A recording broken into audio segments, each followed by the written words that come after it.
हाथी और बकरी की कहानी, elephant and goat story in Hindi.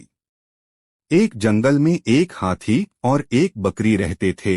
दोनों बहुत पक्के दोस्त थे। दोनों साथ में मिलकर हर दिन खाने की तलाश करते और साथ में ही खाते थे।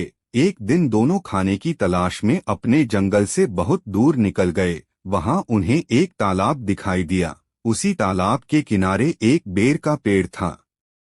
बेर का पेड़ देखकर हाथी और बकरी बहुत खुश हुए। वह दोनों बेर के पेड़ के पास गए। फिर हाथी ने अपनी सूंड से बेर के पेड़ को जोर से हिलाया और जमीन पर ढेर सारे पके हुए बेर गिरने लगे। बकरी जल्दी जल्दी गिरे हुए बेरों को इकट्ठा करने लगी।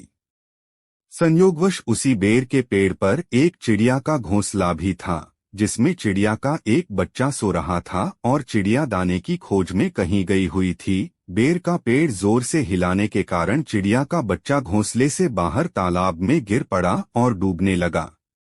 चिड़िया के बच्चे को डूबता हुआ देखकर उसे बचाने के लिए बकरी तालाब में कूद गई, लेकिन बकरी को तैरना नहीं आता था। इस वजह से वह भी तालाब में डूबने लगी।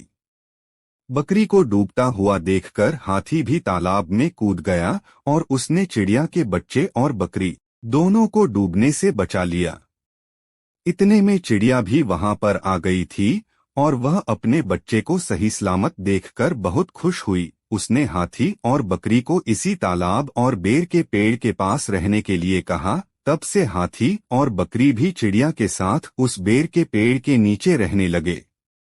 कुछ ही दिनों में चिड़िया का बच्चा बड़ा हो गया। चिड़िया अपने बच्चे के साथ जंगल में घूमकर आती थी और हाथी और बकरी को जंगल में किस पेड़ पर फल लगे हैं इसकी जानकारी देती थी। इस तरह हाथी, बकरी और चिड़िया मजे में रहते और खाते पीते थे।